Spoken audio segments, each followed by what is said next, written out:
하와이에서 내가 이렇게 오랫동안 있었고 여러분들이 다 도와주셔서 고맙다. 오늘 한국으로 돌아간다. 이렇게 성명서까지 다 발표를 했는데 못 들어가십니다. 정부에서 들어오지 말라고 하십니다는 소식을 전해요. 그래서 그야말로 실망을 하시고 그날 저녁에 쓰러지십니다. 그래서 미 육군병원 트리플러 하스피탈에 이제 들어가셔서 회복이 되셨는데 퇴원을 하셔도 되는데 지금 연로하셔서 댁으로는 가실 수 없으니 양로원으로 들어가셔야 됩니다 하고 알려줘요. 대한민국 건국 대통령은 하와이 한 요양원에서 쓸쓸한 말년을 보냈다. 그가 머물던 2층 창가에서 바라본 바깥 풍경은 이승만이 살던 동네였다. 이승만에게 하와이는 어떤 의미였을까? 그리고 이승만의 하와이 30년은 대한민국에 어떤 의미였을까?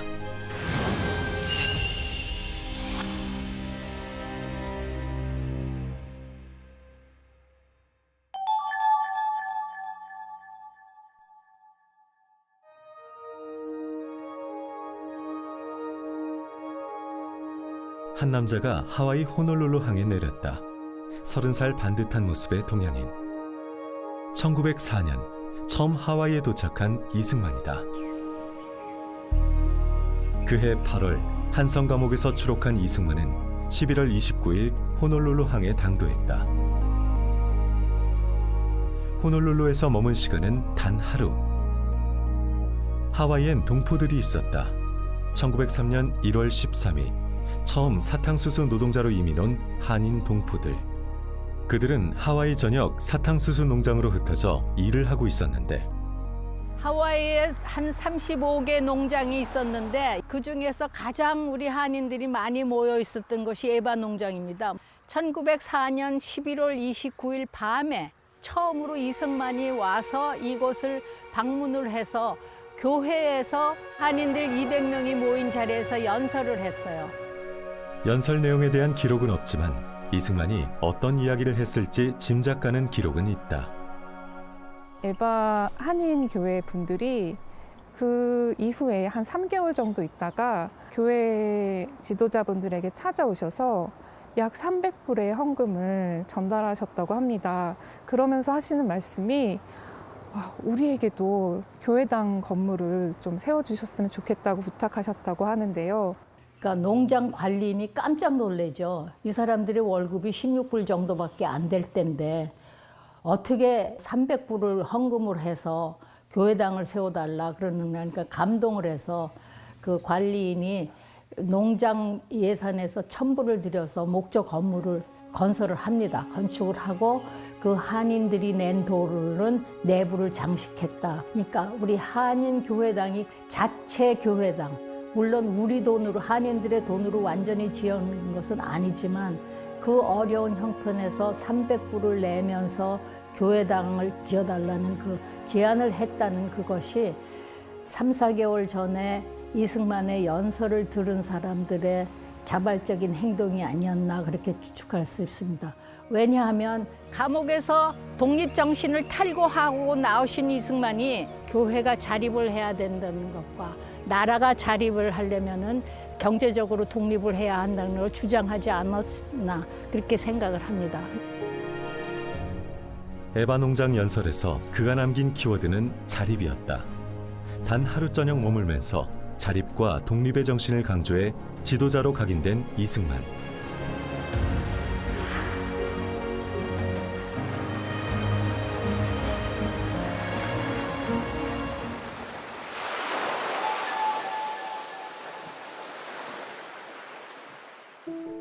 (1909년) 하와이에는 동포들의 교육과 실업을 장려하여 민족의 실력을 배양할 것을 목적으로 대한인 국민회가 조직되었다.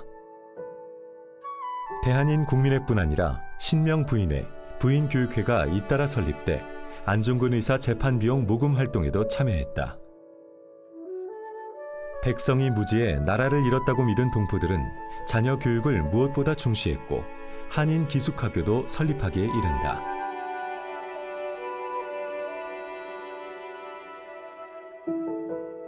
(1913년 2월 3일) 38살 청년 이승만은 하와이 땅을 다시 밟는다. 1904년 방문 후 9년 만이었다. 어떤 이유에서 이승만은 하와이로 돌아왔을까? 그는 왜 이곳에 정착을 결심했을까? 그럼 왜 하필 하와이를 택했느냐? 하와이 같은 경우에 굉장히 요즘 사람들은 이제 보통 파라다이스 휴양지로 알고 있지만 미국하고 이제 아시아 대륙 사이에 위치한 지정학적인 요충지였습니다.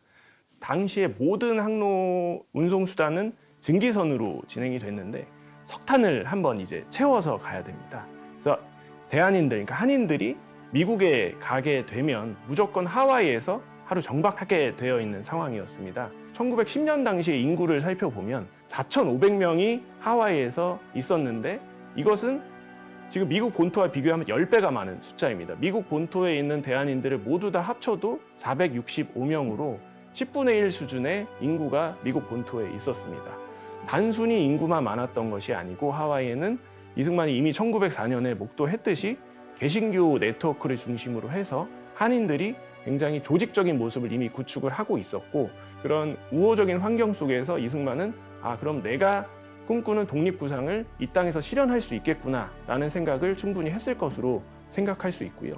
하와이의 그 대한인 독립운동 기지가 이승만이 입도하기 전서부터 형성되고 있긴 했습니다만은 이승만의 하와이 입도 이후에 하와이 대한인 독립운동 기지가 새롭게 발전하는 그러한 전기를 만들었다라고 볼 수가 있고요.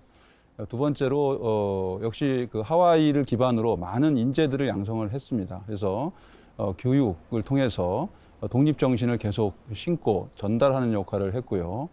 대표적으로 한미 상호방위 조약 체결 당시에 주미 대사로 일했던 양유창 같은 경우가 있죠. 그래서 산부인과 의사로 성공했지만 대한민국을 위해서 헌신했던 그 양유창과 같은 경우 이런 것들이 하와이를 통해서 이루어진 이승만의 교육 운동의 결과였다 이렇게 볼 수가 있을 것 같습니다. 옥중에서 이승만이 엄청나게 많은 책을 읽었어요. 그중에 가장 중요한 자료가 1872년에 미국 사람 교육 전문가가 쓴 미국의 교육 제도라고 하는 논문을, 그러니까 미국의 초등교육, 중등교육, 대학 교육이 어떻다는 게 거기 다 나와 있어요. 영어로는 On the Education of the United States. 그걸 일일이 붓글씨로 베꼈어요. 예. 그 아티클을 말이죠. 완전히 외운 거예요.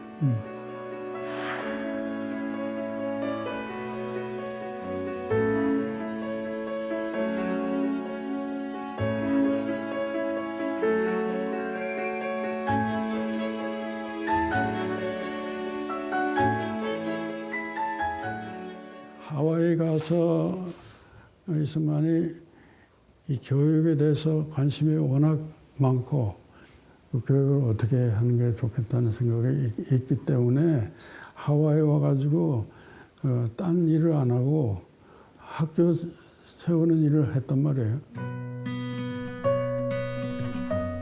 하와이 정착과 동시에 감리교 감리사의 요청으로 한인 기숙학교의 교장을 맡은 이승만.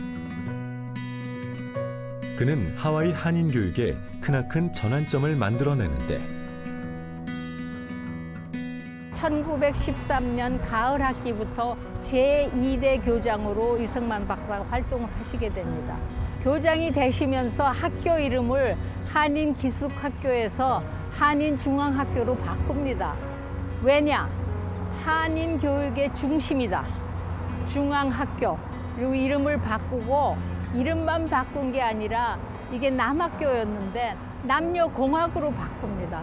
그러면서 여학생도 받아들여요. 그러니까 이승만 박사께서 이제 감옥에 갇혀 있을 때 벌써 미국의 교육제도에 관한 책을 많이 읽으셨어요. 그러면서 남녀공학, 여학생 교육 그런 거를 다 벌써 인식을 하셔가지고 여학생들도 교육을 시켜야 한다는 게 머리에 박혀 있었던 거예요. 대한민국의 교육 역사상에 남녀공학을 처음 시작하신 분이 이승만 박사였고 또 이제 나중에는 이제 여성 참여 정치에 참여하는 참정권까지 주는 게 이승만 박사입니다.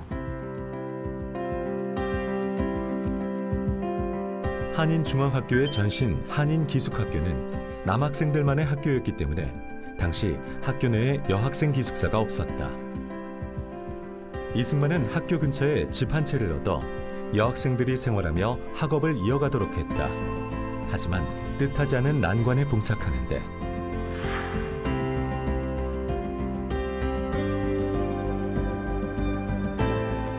한인기숙학교를 남녀공학으로 바꾸고 학교 이름도 한인중앙학교로 바꿨어요.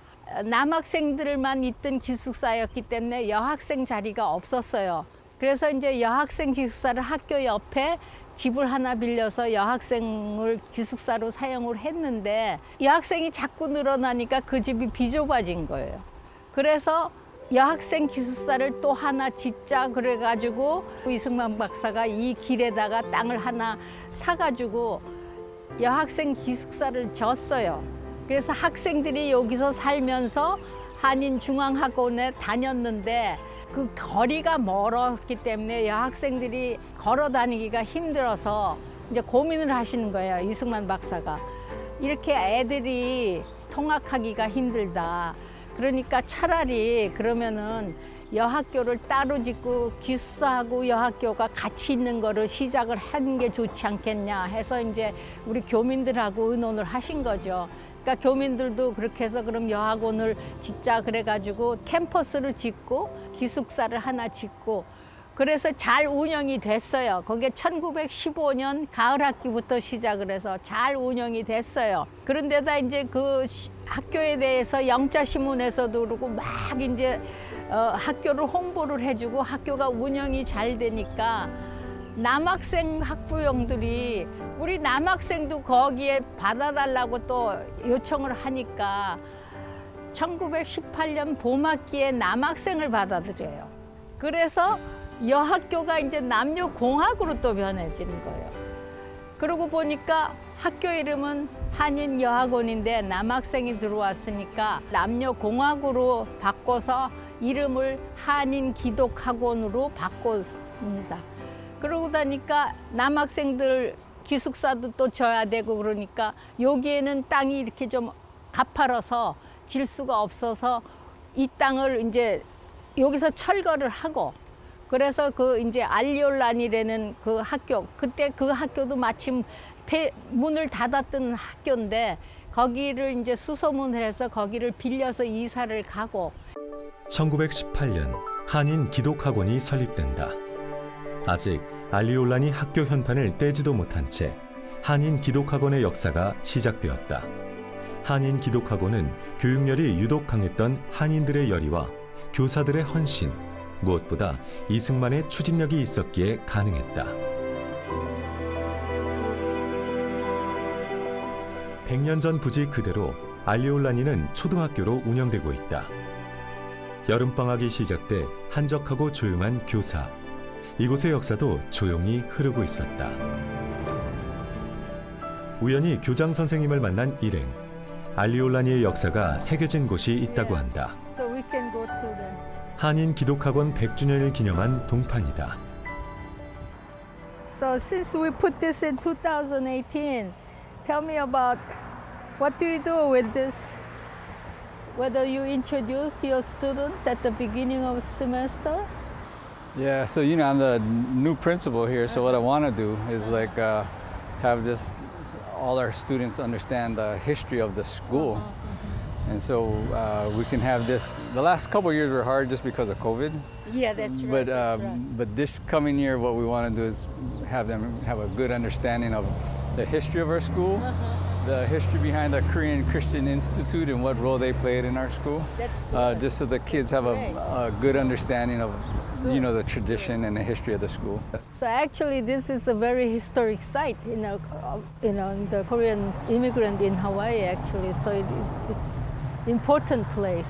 So since we know now, let's do something with close, contact relationship with the Korean American Foundation. Yeah, so I think it would be a great idea if we had like that partnership. So Yeah, whether it's yeah. an art contest or Yeah, that'd something be where good. somebody can come and do a Music lesson or that, for our Gangnam students. Style, BTS. Anything, yeah, We can bring the BTS over here. Okay, bring BTS. We have a lot of people in the army, so That's if you good. bring That's BTS, that'd be good. That's good. But Great. anything to just strengthen the students' understanding. Yeah, that's good. That's good. 100년 전 한인 교육의 산실이었던 것 외에 알리올라니는 독립운동사의 매우 중요한 현장으로 기록된다. 더 중요한 일이 일어나는 게 뭐냐 하면은 3.1운동 소식이 3월 9일 일요일에 우리 한인 동포들에게 알려져요. 그러니까 이제 국민회에서 의논들을 많이 해가지고 4월 12일 날 독립경축축제를 하기로 결정을 합니다.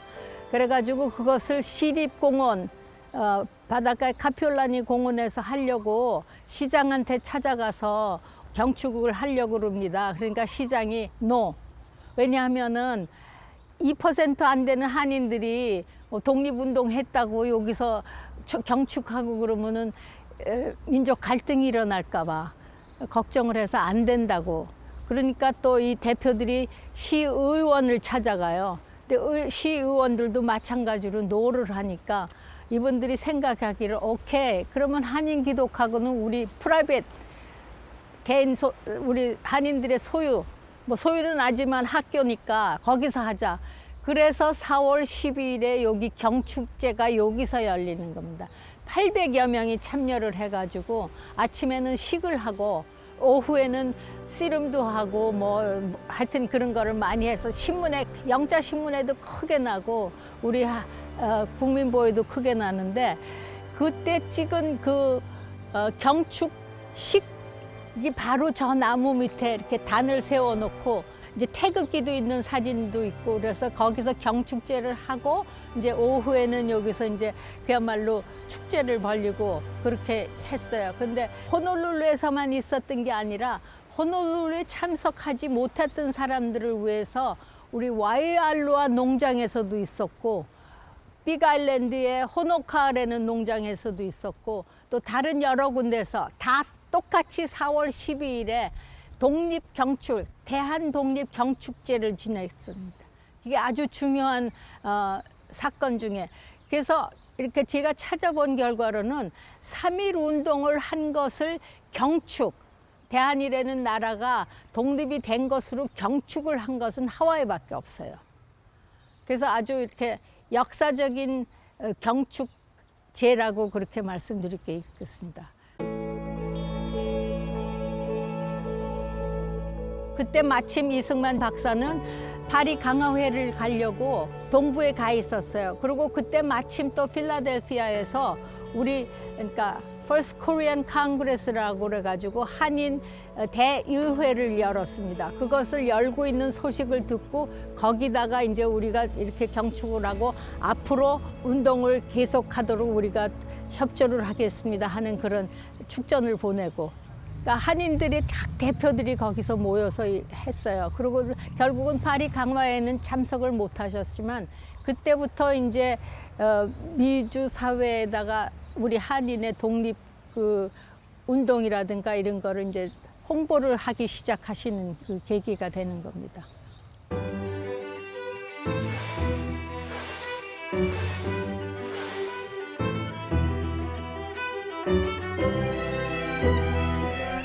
방과 후 한글과 한국사 수업 외엔 모두 영어로 진행됐는데 교과 과정은 공립학교 과정과 같았고 졸업 후엔 공립고등학교에 진학할 수 있었다. 정규 교과 과목 외에 보이스카우트와 YWCA 회원 활동, 스포츠팀도 운영되면서 국제사회에 적응할 인재로 양성하고 있었다.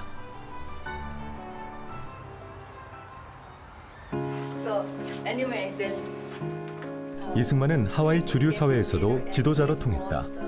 하와이 정착 이전에 이미 YMCA 국제위원회와 교류하고 서울 YMCA 총무를 맡았던 이승만. 한인 동포들의 교육 사업에 매진하던 그에게 하와이 YMCA 활동은 어떤 의미였을까? And the Nuuanu YMCA was the very first interracial That's right. YMCA in America. That's correct. And That's correct. That's been one of the legacy and historical realities. Because it's Hawaii. We are the most diverse YMCA That's in right. the country. That's right. Because That's of right. Dr. Ree and others who helped to start Yeah, the Nuuanu yeah. Y. It's a wonderful gift that Dr. Ree and others gifted to us. That's this right. collective, everyone together YMCA. That's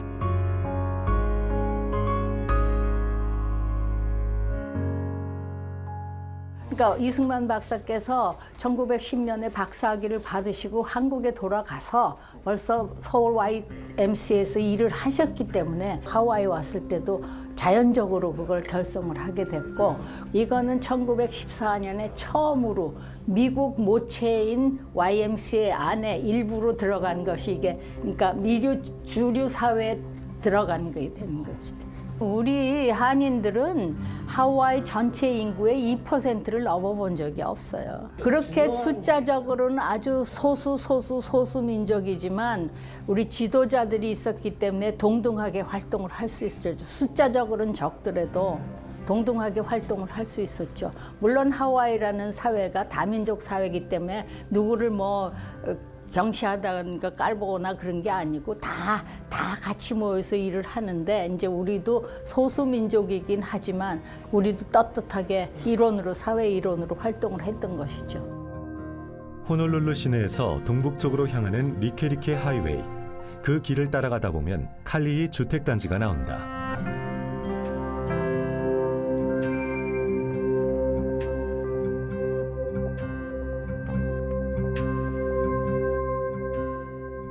현 칼리히 초등학교. 한인 기독학원이 알리올라니를 떠나 새 교사를 지었던 곳이다. 교사 이전 후 학생 수는 늘고 매해 많은 졸업생을 배출했지만 무상교육에 기숙사비마저 탕감받는 학생들이 늘어나며 이승만은 학교 부지를 조금씩 팔아 학교를 유지할 수밖에 없었다. 어려움은 계속됐다. 1930년대에 들어서 경제 대공황 시기와 맞물리면서 학교는 한계에 봉착하기도 했는데, 한편 그 무렵 이승만은 벽안의 신부를 맞이해 1934년 결혼식을 올린다. 이번 다큐멘터리 제작 과정에서 우리는 이승만의 결혼식 사진을 입수하게 됐다. Yeah, that was taken in New York. 국내에 최초로 공개되는 이승만 프란체스카 결혼 사진. I know his marriage was a surprise to everybody. 사진을 소개한 위니프레드 씨. 그의 어머니는 김노디다. 김노디는 1919년 4월 필라델피아 한인 대표자 회의에 참가해 당당히 연설을 하기도 했다. 그는 이승만 박사의 양녀이기도 했다. 이번 다큐멘터리에서 최초 공개되는 또 하나의 중요한 문서, 김노디의 양녀 입적 계약서.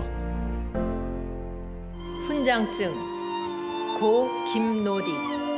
대한민국 헌법에 따라 다음 훈장을 추서합니다. 건국훈장, 애국장. 2021년 3월 1일 대통령 문재인. 어머니 김노디 지사 대신 훈장을 받은 위니프레드. 위니프레드는 칼리히 한인 기독학원의 학생이기도 했다. 어린 소녀였던 위니프레드는 93세의 노인이 되어 그 시절로 돌아간다. See, Korean Christian Institute. Oh, yeah. 22 to 47.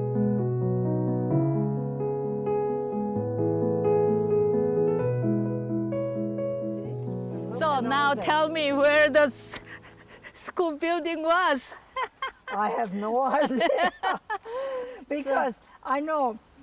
When we, you come up this we way, walked up the hill.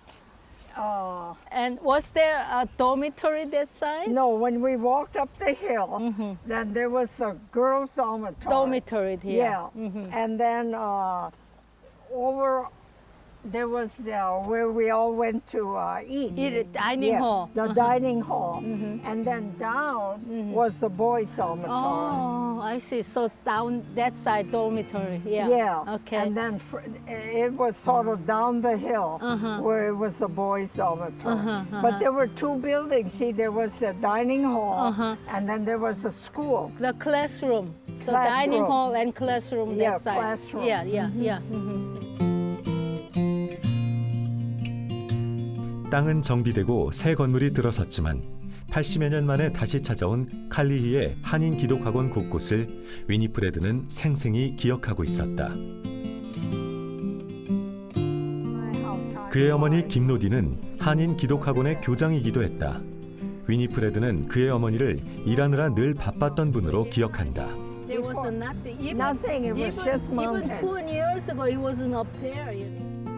김노디를 비롯해 한인 기독학원의 교사로 활동했던 사람들. 그중엔 프란체스카 여사도 있었다. 이승만 박사의 비서이자 동지였던 프란체스카 여사. 외교 활동을 펼친 이승만 박사를 대신해 그녀는 학교 운영을 맡기도 했다. 하와이라고 하는 곳이 어떻게 보면 동양 문명과 서양 문명을 잘 융합하는 그러한 곳이었다고 생각이 들어요. 그래서 실제로 그러한 동양 문명에도 정통했고 서양 문명에도 정통했던 이승만이 그러한 문명의 융합의 장소로서 하와이를 활용했던 것이 아닌가 그렇게 생각이 들고요.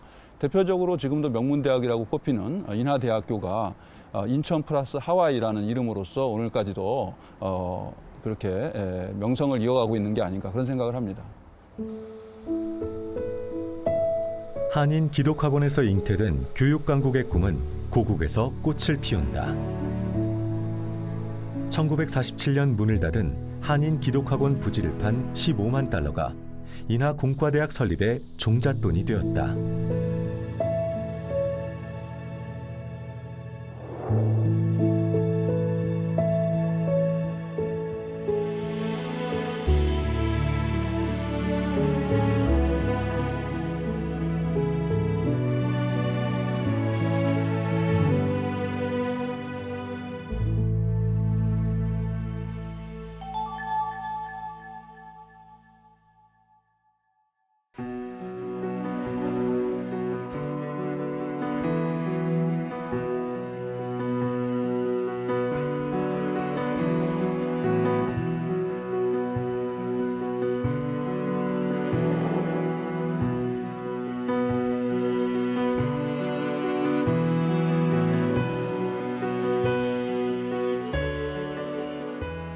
한국교회 핍박을 왜 이분이 집필을 했을까? 저도 그런 의문점을 가지고 책을 이렇게 천천히 여러 번을 봤는데요. 제가 깜짝 놀란 게 있어요. 백오이 사건이라고 하나의 그 일제 그 기독교 탄압의 사건, 그게 초점이 아니었던 거예요. 제목은 한국교회 핍박이지만, 그래서 서문에 보면은 일본이 잘못한 것을 지적하기 위해서가 아니라 우리가 잘할 수 있는 것을 말하기 위해서라고 그렇게 서문에 밝히고 있는 것에 제가 굉장히 깜짝 놀랐어요. 아, 이 책은 보통 책이 아니구나. 단순히 겉으로도는 일제의 탄압만을 얘기하려고 하는 책이 아니라 뭔가 여기에는 중요한 의도가 숨어 있구나. 그게 무엇일까? 그래서 그거를 찾아내기 위해서 저도 나름대로 열심히 책을 보고 연구를 했는데, 그것은 바로 한국의 독립에 한국교회가 굉장히 중요한 역할을 한국교회가 가지고 있다는 것이죠. 그거를 일깨우기 위해서 한국 독립의 전쟁 기지로서 하와이에 있는 교포들을 대상으로 이제 계몽운동 차원에서 집필한 책이 한국교회 핍박이더라고요. 한국교회 핍박을 비롯해 이승만 박사의 언론 출판 활동은 교육활동 못지않게 왕성했다. 한국교회 핍박 출간 5달 후 그해 9월엔 잡지도 펴낸다. 바로 태평양 잡지다. 이 사람이 이제 신문을 만들면서 신문이야말로 우리 백성을 계몽해서 근대 국가로 만드는데 이상 좋은 무기가 없구나. 대형 신문사를 만들어야 되겠다. 그래서 대형 신문사 만드는 설계 이 예산까지 자기가 만드는 그 매일신문에다 논설로 쓰잖아요. 그런 언론이었기 때문에 하와이에 망명 가서도 즉각 만든 게 언론 태평양 잡지였죠. 이 태평양 잡지 가지고 독립운동을 하자. 독립운동의 무기로 만든 겁니다. 적게는 33면, 많게는 102면이었던 태평양 잡지는 약 700부 정도 발행됐다. 주목할 것은 이 잡지가 미국 본토를 비롯해 한인 동포들이 있는 세계 각지로 보내졌다는 사실이다. 이 태평양 잡지가 발간되면은 하와이는 물론이고 미국 본토 그리고 우리 교민들이 있는 쿠바, 멕시코, 중국, 만주, 남경, 북경, 심지어는 영국, 프랑스, 독일 이런 데도 배포가 됐습니다. 그러니까 이게 그렇게 전 세계에 있는 한인들이 있는 곳에 배포가 됐다는 얘기는 태평양 잡지를 통해서 서로 하와이나 미국에 있는 동포들은 이 본국이나 또 중국에 있는 동포들이 어떻게 생활하는지 어떻게 운동을 하고 있는지 이런 소식을 주고받는 역할도 하잖아요. 그러니까 언론 매체 역할을 한 거죠. 세계 각지에 흩어져 있는 한인들을 대상으로 계몽도 하고 교육도 하고 심지어는 파나마 운하를 개통했다는 소식 같은 것도 이 태평양 잡지에 실려 있거든요. 그리고 또 하나는 공산주의는 무엇인지, 사회주의는 무엇인지, 공화주의는 무엇인지, 왜 공산주의를 하면 안 되는지 이런 것들. 이거는 그야말로 우리가 해방이 되면 어떤 나라를 세워야 되겠다는 그 이승만 대통령의 생각이 이 태평양 잡지를 통해서 우리 한인들한테 전달되어지는. 이 양반은 해외에 나와 있는 한국인들이 국내에 나와 있는 동포들보다 훨씬 시야도 넓고 또 그래서 국제적인 독립운동가를 만들 수 있는 가능성을 품은 인재들이기 때문에 국제연대 이승만이 생각한 게 그때부터 국제적인 연대를 통한 독립. 그래서 끊임없이 잡지 한 100페이지도 안 되는 잡지에 거의 90%가 국제정신일 때에도 있고 그러면서 이걸 끊임없이 또 설교로 강연으로 교육을 시켜요. 이 양반은 언론인이자 제가 보니까 타고난 선생님이야. 교사. 그것도 기독교 목사 같은, 전도사 같은. 또 하나의 주목할 출판 활동, 독립정신의 재발간이다. 그래서 이승만 대통령은 될 수 있는 대로 어떤 문제가 생기면 자기 생각을 글로 표시해서 국민이 읽어야 된다, 국민이 알아야 된다 하는 이러한 그 교육자적 자세를 취했습니다. 아마 그 독립정신을 비종교적 차원에서도 내가 어떠한 사상과 철학의 소유자인가를 교민사회에 알리고 싶어서 그렇게 출간하지 않았을까. 잘 아시는 대로 그때는 하와이 교민사회가 크게 독립운동의 방략을 둘러싸고 서로 갈등을 하고 있을 때 아닙니까? 한쪽에는 무장, 독립, 투쟁 노선이 있어서 군사학교를 설립하고 했는데 그것은 그야말로 밑빠진 독에 물붓기고 미국의 이민법에도 저축되는 어떤 그런 활동이었고 장기 지속할 수가 없는 그러한 것입니다. 이승만 박사는 한국인들이 세계 공론이 인정하는 자유롭고 독립적인 시민으로서 성숙하는 길이 독립으로 가는 올바른 길이고 또 그 길밖에 없다 이렇게 생각을 했습니다. 따라서 선교와 교육 사업에 치중을 해야 되는데 이 교민들로부터 거둔 그 세의 상당 부분을 군사학교에 넣고 있는 것을 더 이상 볼 수가 없어서 이제 갈등을 이제 시작하셨고 그때 아마 우리 하와이 교민들에게 그 우리의 활동의 본의가 어디가 있다는 것을 좀 더 정확하게 알리기 위해서 그 책을 비용을 들여서까지 다시 출간하지 않았을까. 태평양 한가운데 섬 하와이에서 이승만은 어떻게 그토록 방대한 양의 지식과 교양을 쏟아낼 수 있었을까? 그 답은 미국 본토에서 받아본 신문기사 스크랩에 있었다. 놀라실 수 있는데 해방 이전 이승만 박사께서 1921년부터 1943년까지 스크랩한 기사가 총 13,742개에 달합니다. 이렇게 방대한 분량의 신문을 수집할 수 있었던 것은 수집의 채널이 다양했기 때문이에요. 첫 번째는 자신이 체류하던 공간에서 직접 그 신문들을 다 수집을 했고요. 두 번째는 독립외교와 관련된 인물들을 통해서 간접적으로 그 기사들을 전달받기도 했어요. 하지만 결정적으로는 신문 스크랩 대행업체를 활용할 수 있는 기지가 있었던 거죠. 이 신문 스크랩 대행업체라는 걸 아예 모르는 분들이 많아요. 현 시대에는 알 수가 없어요. 그래서 당시 언론에 밝았던 이승만은 이것을 활용할 수 있었던 기지가 있었습니다.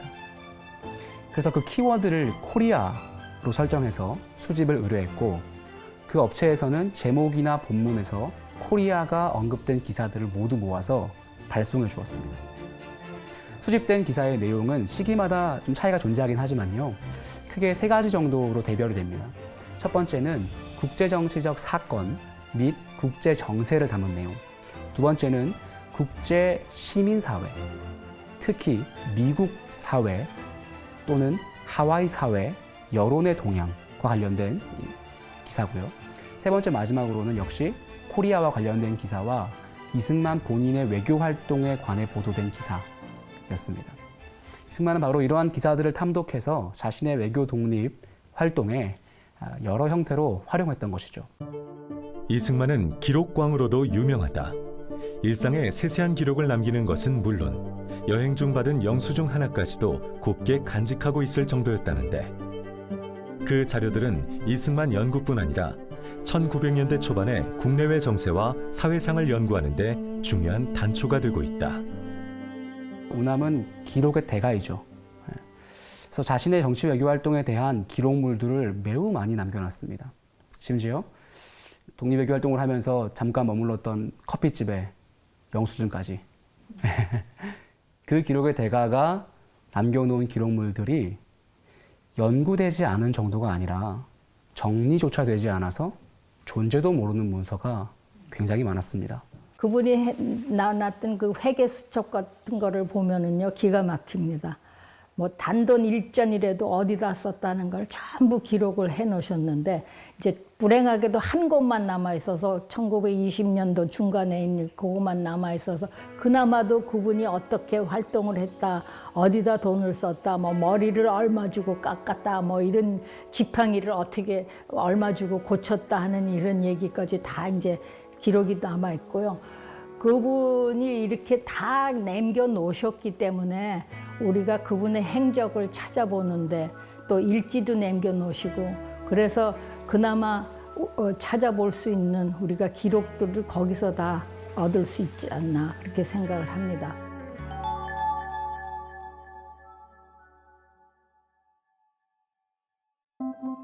오아후 섬에서도 한참 떨어진 하와이 큰 섬, 빅아일랜드. 이승만의 또 다른 실험, 경제 독립의 근거지가 있는 곳, 동지촌이 있던 빅아일랜드다. 이승만의 하와이 활동을 연구해온 이들도 몇 년 만에 벼르고 별났던 방문. 온통 숲으로 둘러싸인 이곳에 이승만과 동지들의 흔적이 남아있다는데 제작진은 이번 촬영 기간에 새로운 곳을 찾아냈다. 동지촌의 흔적을 담아내는 정도가 당초 촬영의 목적이었으나 100년 전 이승만과 그 동지들이 만들었던 숯 가마터를 직접 찾아낸 것이다. 무심코 지나쳤다면 알 수 없었을 밀림 같은 곳. 야, 이건 우리 모르던 데다. 처음 보시는 거예요? 여긴 처음이지. 우린 저 안에. 와, 이건 다른 거다. 우리 안 보던 거야. 와.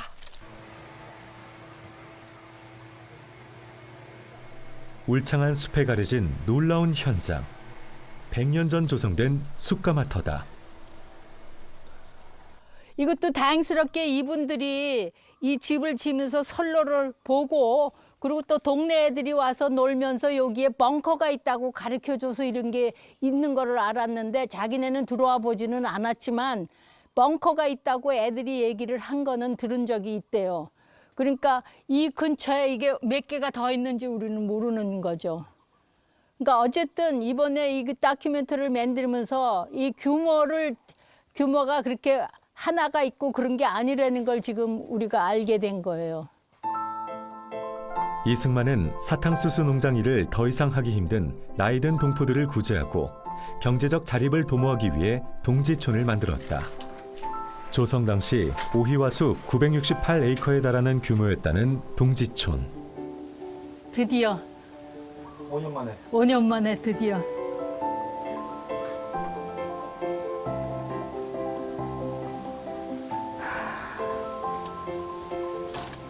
제가 있어요. 100년 전 이승만은 어떤 마음으로 이 시설과 장치들을 만들었을까? 태평양 섬 한가운데 조성된 첨단의 숯 제조 시설. 이끼와 녹으로 뒤덮였지만 세월의 흔적 아래 확인했던 것. 그것은 이승만과 동지회 회원들의 땀과 노력이었다. 이 바퀴가 그러니까 이 위에 이제 철제 나는 바구니라고 그러는데 어쨌든 철제 칸이 들어가야 되니까 이 바퀴가 그 철제 칸의 바퀴예요. 그래서 이 선로를 따라서 이 속으로 들어가게 그렇게 만들었던 거죠. 어? 들어갔다 나왔다 이제 그런 게 그러니까 야 참 생각도 그러니까 이런 거를 모르시던 분이 여기 엔지니어들하고 한테서 같이 배우면서 이런 거를 배워가면서 사업을 벌리셨다는 게 이게 보통 일이 아니잖아요. 이승만은 엔지니어에게 일일이 배워가며 숯을 구웠다. 당시 그에게 가장 중요한 것은 동포들의 자립이었다. 이승만이 조직한 동지회. 그는 1921년 7월 임시정부 옹호와 동포의 대동단결 도모를 위해 동지회를 조직했다. 동지회 결성 4년 후엔 재정 확보의 방편으로 경제 활동을 시작하면서 동지 식산회사를 설립한다. Dongjihe was founded in 1921, and at that time there was conflict actually within the Korean community between the Kungminhe, which was the Korean National Assembly, and Dr. Ri. But my understanding is that after the provincial government was declared in 1919, Dr. Ri felt that provisional government should be supported rather than the Kunminghe. But there was conflict within the association. So Dr. Ri broke off from Dongjihe, and his purpose was to support the provincial government of Korea and also to provide benefits for the immigrant Koreans in the United States and Hawaii. Dr. Ri felt that the Koreans had to become financially self-supporting. And so was it 1926? He formed a Dongji Investment Company and issued shares and was able to raise about $30,000, which was a lot of money at that time. 이승만 박사님이 여기 오셨을 때 제가 들은 기억으로는 여기 한국 그 젊은 사람들을 그분들을 모셔가지고 와서 땅을 내 기억이 참 정확하지 않으면 뭐 20에칸지 하여튼 큰 땅을 사가지고 거기서 농사를 짓고 수술고 가지고 그걸 여기 있는 사람들한테 팔아서 독립운동 기금을 마련을 하려고 그러셨답니다. 그 얘기는 그 옛날 할머니들한테 제가 들었습니다. 여기 있는 그 할머니들이 그분들이 사진을 보고 결혼해 오셔서 와보니까 그 사진을 봤을 때는 젊은 잘생긴 남편들이었는데 와보니까 할아버지가 그런데 벌써 이제 돌아갈 수도 없고 그래서 그냥 살고 그랬다고 그래요. 그렇지만 그 할머니들이 그때 내가 왔을 때 몇 분이 계시는데 그분이 자기네들이 젊었을 때 그 이승만 박사님이 독립운동을 가끔 오시고 딱 가신대요. 그러면 그때마다 자기가 모았던 돈을 막가지고 이승만 박사님 독립운동은 쓰시라고 그렇게 줬다고 그랬어요. 그 말씀을 들었어요. 그 할머니한테 들었어요. 그래서 참 훌륭한 분으로 늘 기억을 하고 있었습니다.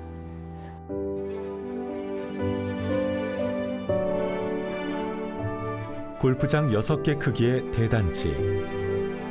힐로섬에 넝쿨로 뒤덮인 척박한 땅 동지촌은 이승만의 이상향이었다. 우리가 찾아낸 것은 주택가에 맞닿아 겨우 한 사람 출입할 만한 공간 정도였지만 그 안에 담겨진 이승만의 꿈은 968에이커 그 이상이다.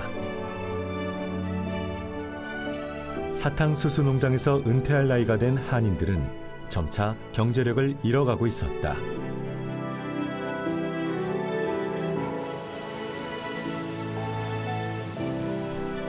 사탕수수 농장에서 평생을 일하며 조국의 독립운동에 자금을 보탰던 동포들을 위해 이승만이 할 수 있는 일은 땅을 매입하고 경제 공동체를 만드는 것이었다. 이승만은 동지촌의 한 작은 집에 기거하면서 동지 회원들과 함께 직접 임야를 개간하고 숯을 구웠다. 하지만 부푼 꿈과는 달리 목재의 질과 양, 숯가루의 완성도가 납품 수준을 맞추지 못한다. 설상가상 미국의 경제공황과 맞물리면서 계획한 경제자립은 물거품이 되어버린다. 동지촌은 실패로 돌아간 것이다. But that went bankrupt in 1933, I believe. And I was told the reason it went bankrupt was because their contract with the US Navy to supply charcoal was broken by the US government. And after that, it got into financial trouble. So that in 1933, they had to auction off all that land. 결국은 자금 부족, 경영 부족, 인재 부족 이런 여러 가지 합쳐가지고 또 미국 전체의 경제 상황 이런 데에 걸쳐서 실패를 했습니다마는 결과적으로 실패를 했습니다마는 실패해서 끝나지 않았던 것은 이런 것을 기반으로 해서 다음 활동을 하는데 48년에 대한민국이 건립되고 나서 경제 정책이라든가 농업 정책이라든가 이런 게 기반이 되지 않았나. 기반이 됐습니다. 됐다고 믿습니다. 1931년 4월 동지촌은 파산했다. 그렇다고 동지회와 이승만의 의지가 꺾인 것은 아니었다.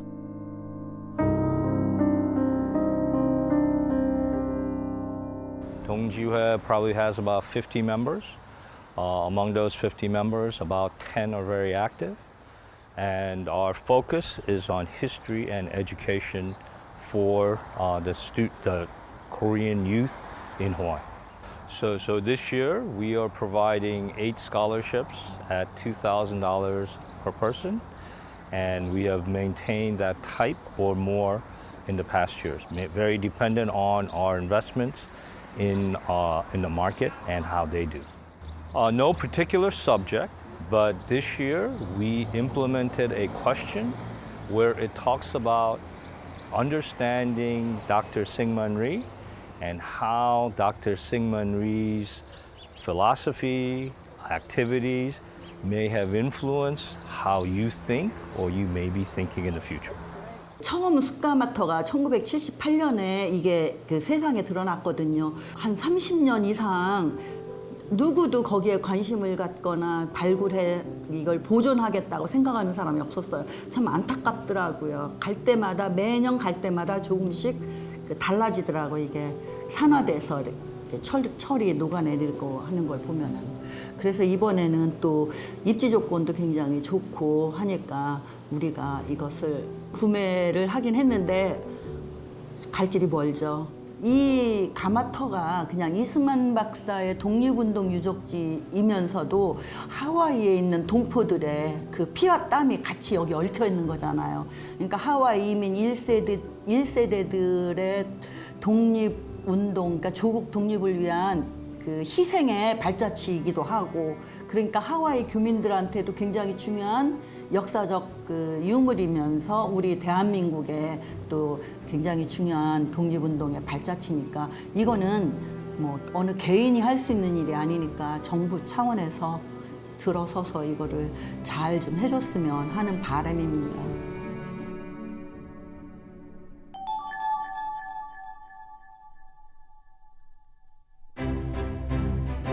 하와이는 기독교인 이승만이 교회 자립을 일궈낸 곳이기도 하다.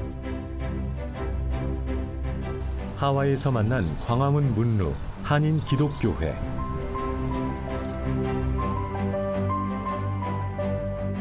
이승만은 하와이 감리교회에서 독립, 한인들만의 독자적인 교단을 세운다. 오아후 섬 릴리하의 한인 기독교회에 그 역사가 고스란히 남아있는데, 이승만은 두 번째로 교회당을 건축하면서 특별한 요청을 한다. 교회당에 광화문 문루를 가미해달라는 것이었다. 광화문의 문루를 직접 보지도 못했던 한인 설계사가 사진만으로 광화문 문루 교회당을 만들었다. 이 한인 기독교회는 하와이 한인들의 상징적인 장소와 건물로 자리매김한다. 자립이라는 키워드가 교회 설립으로 이어진 것이다. Parents were married here in the church, and I was baptized here and started attending Korean Christian church since I was a baby, yes. I also got married here with my wife, and my children were baptized here too. My name is Joseph Kim. I'm a fifth generation member of the Korean Christian church. I don't really have a comment on that one because again, my grandfather was a baby, I was a baby, you know. I do think we need to remember that as a founder, but at the same time, it is a church that should be based and founded on God. 코로나 이후 대면 예배가 사라졌던 교회가 모처럼 주일 예배로 활기를 띈다. 한인 기독교회는 하와이 한인 기독교인들의 정신적 구심점이 되고 있었다. 예, 저희들이 교인 대부분들은 오래되신 분들은 우리가 해마다 이 숙모회와 동지와 함께 우리 이승만 초대 대통령님을 기념하는 생신을 우리 교회에서 해마다 해왔습니다. 오아후 섬 와히아와 교회, 이승만이 세운 호놀룰루 한인 기독교회를 따라 세워진 한인 기독교회다. 1919년 이 소박한 교회 건물에 한인 동포들이 모여 예배를 드리고 조국 독립을 기원했다. Our church was founded in 1919 under the leadership of Dr. Syngman Rhee.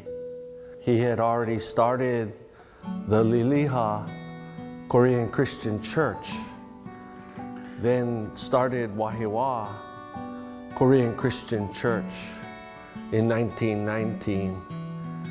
Many Korean ministers since then have served here. 오아후 섬에서 비행기로 40분 나라가 만난 빅아일랜드 힐로.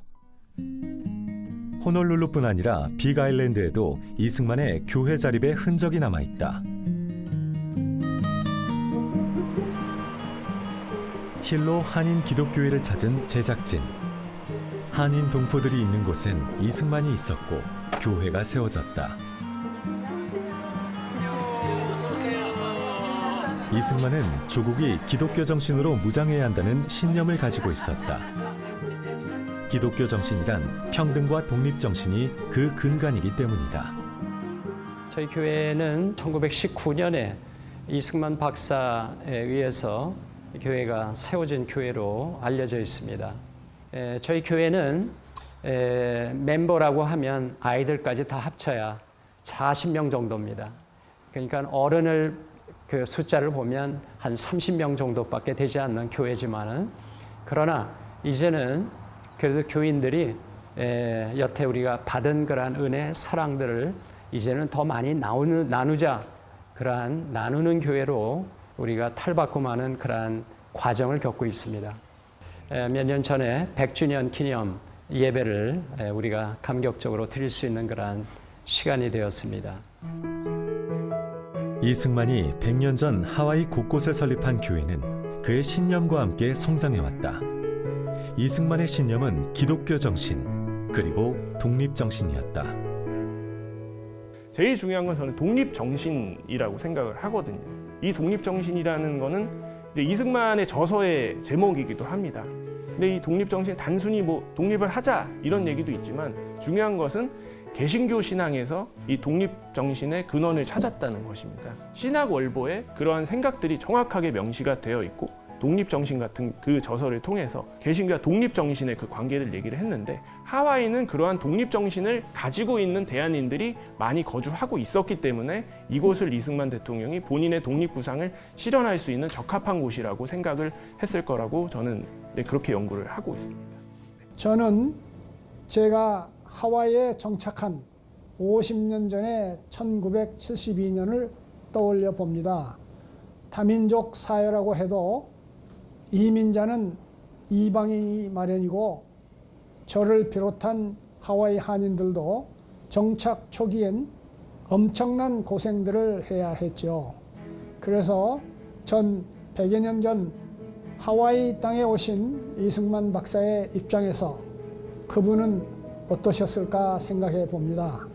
나라는 이렇지, 백성들은 뿔뿔이 흩어졌지, 당신은 여행 가방 하나 들고 하와이의 백성들과 뭘 해야 하나, 얼마나 막연했을까요? 그래도 지도자는 지도자였던 것 같습니다.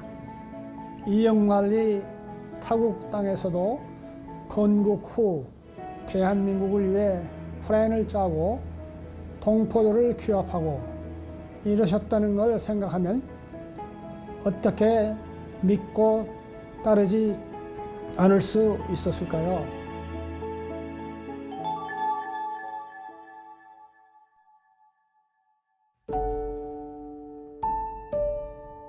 대한민국 국립서울현충원. 이곳에 건국 대통령 이승만의 묘소가 있다. 2022년 5월 하와이에서 온 이덕희 소장과 건국 이념보급회 김효선 사무총장이 이곳을 방문했다. 이승만 대통령께 이 다큐멘터리의 제작을 알리고 싶었던 것이다. 어떻게 오셨어요? 그냥 여기 산책 좀. 산책 정도로. 이 비석은 98년에 세워졌어요. 돌아가신 건 65년에 돌아가시고, 근데 이제 그때 정권이 그러니까 비석을 하나도 못 세웠었어요. 그래서 하와이의 이명신 총장이라고 그때 그분이 하와이를 지나가시면서 묘지에 묘비가 하나도 없으니까 하와이 동지회 사람들이 좀 그 묘비할 돌을 좀 보내달라. 그래서 저 돌이 온 겁니다. 저게 처음으로 세워진 게 71년에 세워진 건데 그때 프란체스카 여사께서 돌만 보내면 시하고 이제 조각은 우리가 할 테니까 그걸 보내달라 그래서 그걸 보내서 인천을 통해서 저게 들어온 거예요. 그래서 그 운반비까지 전부 와서 여기서 이제 조각을 해서 이렇게. 그래서 그 71년에 세워졌을 땐 이거 하나밖에 없었어요. 이제 98년에 저것도 98년에 같이 세워지고. 근데 저것도 처음에는 건국 대통령이라고 써 있었거든요. 근데 그거를 그 김대중 대통령 때, 그러니까 김종필 씨가 국무총리였고 못 세우게 했어요. 안 된다고. 건국이라는 말 쓰지 말라고. 그건 모르고 어쨌든. 그래서 이제 할 수 없이 그걸 못 세우고 그 비석은 지금 현재 이 비석 뒤에 땅에 묻었어요. 예. 그러니까 이제 역사가 좀 우리 바로 대한민국 역사가 이렇게 복잡한. 바로 좀 역사가 바로 좀 잡히고 그러면은 다시 그걸 복원해서 교체해야 된다. 예, 이게 국민들이 아는 분들이 없어. 그나마 요즘에 좀 이제 이 대통령 그 묘소 방문하시는 분들도 좀 늘어났고 또 어떤 역사가 있는지를 보는데 가슴 아프죠. 묘비석 하나 제대로 세울 수 없었던 비운의 건국 대통령. 생사고락을 함께해온 하와이의 동포들이 보낸 비석 바위가 첫 묘비였다. 그 후 묘역은 조금씩 지금의 위용을 갖추게 되었다. 역사는 기억하고 기록하는 사람의 목. 이승만을 기억하는 이들의 발걸음이 오늘도 이어진다.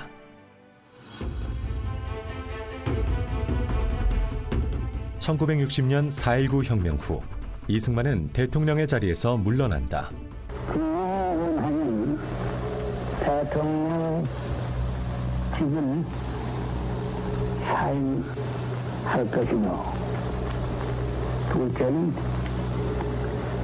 선거를 다시 하도록 지시하였고, 셋째는 이규구 의장이 공직에서 완전히 물러가겠다고 결정한 것이다. 하야한 이승만을 초청한 곳은 하와이였다. 1960년에 하야를 했거든요. 하와이에서 좀 하와이 오셔서 좀 쉬시다 가시라고. 그쪽에서 자꾸 통제가 왔어요. 하와이 동정회에서 독립운동 하실 때 같이 독립운동 하시는 분들이 오시라고 이제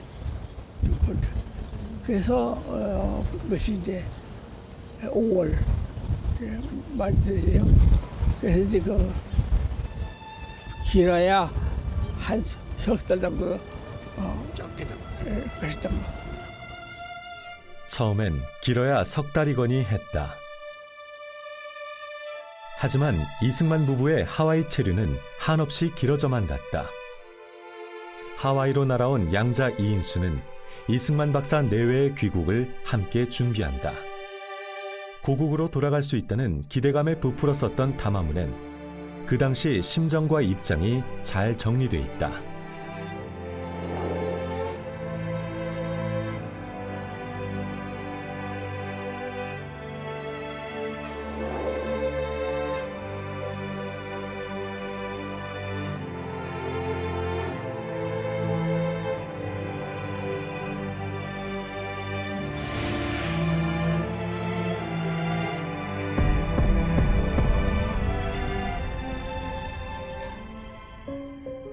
그가 남은 삶을 보냈던 마우날라니 요양원이다. 그는 이곳에서 3년간을 지냈다. 형편이 어려운 이승만의 입원비는 마우날라니 요양원이 전액 부담했다. 요양원이 프란체스카 여사를 위한 자그마한 방도 마련해 주어 그는 매일 병실로 출근하며 남편을 간호했다고 한다.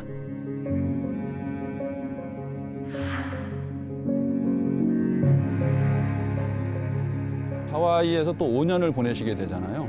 그러니까 1960년부터의 5년은 이승만 대통령과 프란체스카 여사가 말년에 그 범했던 어떤 정치적 과오에 대한 자숙의 시간이 아니었나 저는 그렇게 보고요.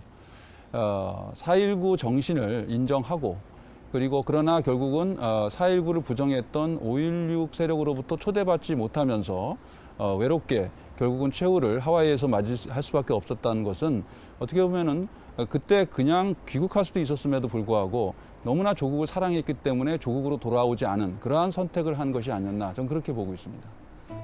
2022년 7월 고국에서 반가운 손님들이 찾아왔다.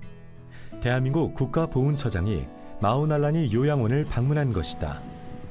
워싱턴에서 열린 6.25 전쟁 72주년 행사를 마치고 본국으로 돌아가던 길 하와이에 들러 이승만의 발자취를 따라가 보기로 한 것. And President Reed used to be in this room over there that we're going to show you. This one right here. This was the room. You can go inside. 여기서 돌아가셨나? Yeah. 건국 대통령이 생을 마감한 방. 요양원의 보살핌은 물론 따뜻했겠지만 고국의 품만 했을까. 한국까지의 7,000km는 이승만의 그리움을 채우기엔 너무 먼 거리였다.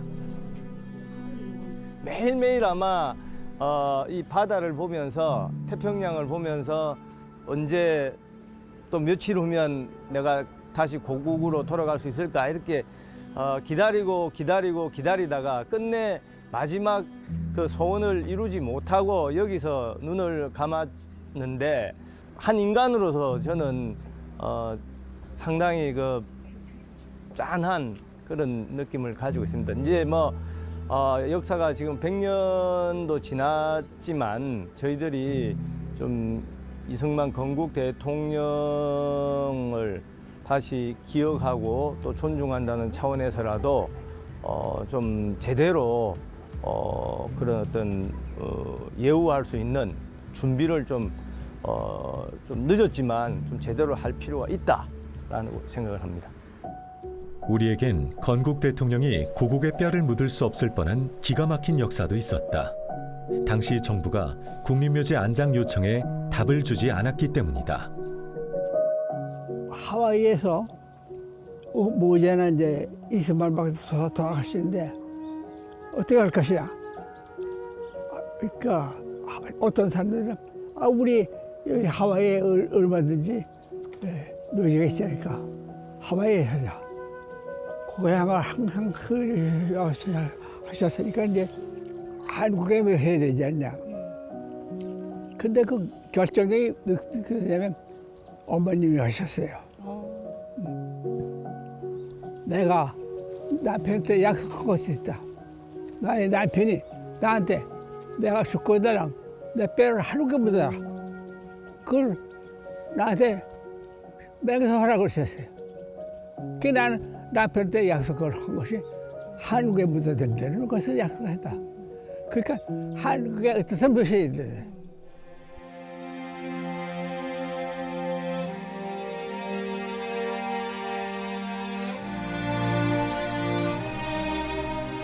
인생의 3분의 1을 하와이에 살면서 건국을 준비했던 이승만. 그가 보낸 하와이의 시간은 우리에게 어떤 의미였을까? 그 역사를 제대로 마주하지 않는다면 우리는 건국 대통령인 그에게 빚을 진 채 살아가야 할지도 모른다.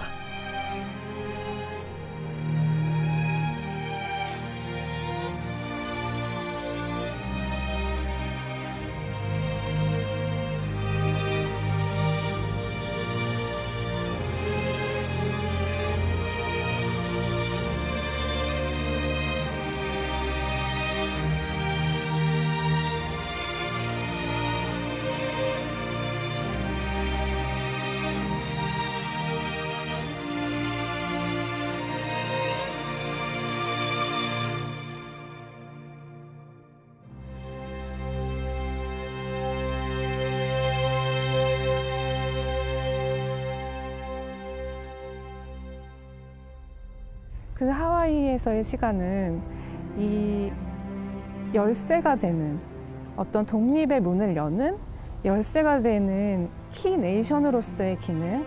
이승만의 하와이 25년 독립운동은 대한민국 건국의 엑서사이즈자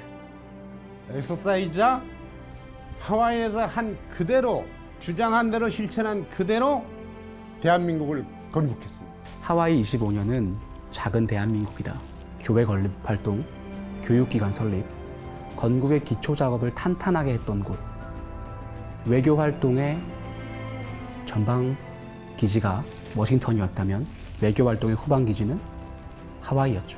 하와이가 사실은 한미 관계에 있어서 중요한 가교적인 역할을 해야 되고 특히 하와이 한인 공동체가 그러한 역할에 상당히 주도적인 역할을 해야 된다고 봅니다. 많은 사람들이 하와이를 거쳐서 미국으로 이민을 갔고 하와이 대학에서 유학을 했고 하와이 대학에서 유학을 하다가 본토로 유학을 간 경우도 많이 있었어요. 그런데 정말 그 하와이가 우리 한국 독립운동사에서 차지하는 지정학적인 위치에 대한 그러한 고민들은 많이 이루어지지 못한 게 아닌가 하는 아쉬움이 있습니다.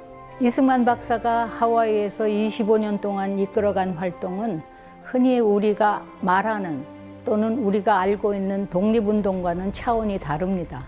그분은 의병투쟁이나 무력투쟁을 하지 않았고 애국개몽운동에 머물지 않았습니다. 그분은 4,000명, 5,000명 하와이 동포와 함께 나라 세우기를 준비하셨습니다. 저는 이렇게 묻고 싶습니다. 25년 동안 한인 동포를 위한 교육, 언론 등 많은 활동을 통하여 나라 세우기를 준비하신 분이 또 어디 있느냐고. 누구냐고. 이승만 박사의 25년 하와이 활동은 끝난 것이 아닙니다. 그냥 없어진 것이 아닙니다. 단순히 성공이냐 실패로 이분화할 주제도 아닙니다. 민주공화국 대한민국의 많은 정책 수립에는 하와이에서 경험이 밑받침이 되었습니다. 예를 들어 의무교육, 농지개혁 등을 실시할 수 있었던 것은 하와이의 경험이 있었기 때문이라고 생각합니다. 저는 이승만 박사가 장기계획가였고 장기계획가로 끊임없이 배우고 실행하신 분이라고 생각합니다. 그 과정에서는 성공도 있었고 실패도 있었습니다. 그렇게 이승만 박사는 나라 세우기를 준비했고 또 그 새 나라를 위한 준비된 대통령이셨습니다. 그래서 이승만의 하와이 25년이 새 나라 민주공화국 대한민국에 필요했고 중요했다고 보는 것입니다. 이승만 대통령은 누구냐? 반만년 자유가 없던 이 땅에 자유의 위대한 선물을 안겨주신 위대한 한국인이었다. 평생에 걸쳐서 뜻을 굽히거나 다른 길로 들어가 본 적이 없는 사람입니다. 그래서 많은 사람의 오해도 샀고 질시도 샀지만은 이리관지했다. 공자님이 논에서 말씀하시기를 오도 이리관지야. 나의 도는 이리관지다.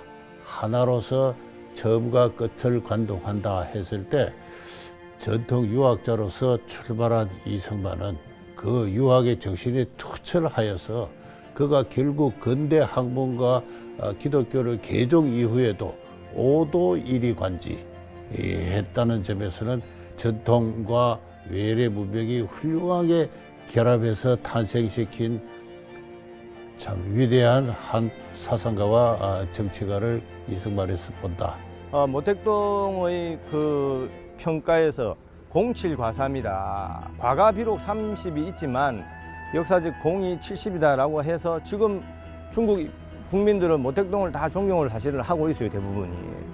그런 예를 뭐 우리가 비교해 볼 때 이승만 대통령은 그 자유당 정권 마지막 부분에서 부정선거 또 독재 이런 부분에 대해서는 상당히 역사의 엄정한 비판을 받아야 됨에도 불구하고 그 다 허물어져가는 그런 왕정을 혁신적인 그런 공화정으로 바꾸는, 그리고 또 일본에 대해서 우리가 아주 그 꿋꿋하게 독립운동을 하고 결국 광복을 이루어낸 두 가지, 그리고 또 마지막 한미 상호 방위 조약에서 상징이 됩니다만은 어떤 공산주의에 대항해서 자유의 가치를 지켜낸 이 세 가지 점은 누가 뭐라고 하더라도 부정할 수 없는 역사의 걸출한 인물이다라고 저는 생각을 하고 있습니다. 이 얘기 해도 될까 모르겠어요. 이 다큐를 꼭 만들고 싶다는 생각을 한 거는 우리 한국에 있는 청년들, 학생들 뿐만 아니라 하와이에 있는 젊은 우리 교포들한테도 이승만 대통령 이야기를 제대로 좀 알려주고 싶었습니다. 꼭 알았으면 좋겠다는 생각합니다. 이승만 대통령에 대해서 너무 모르는 것 같아요. 그래서 그러다 보면은 하와이가 이승만 대통령의 근거지잖아요. 제2의 고향이고. 그런데 이승만 대통령의 발자취가 다 잊혀지는 것 같아 너무 안타까웠습니다.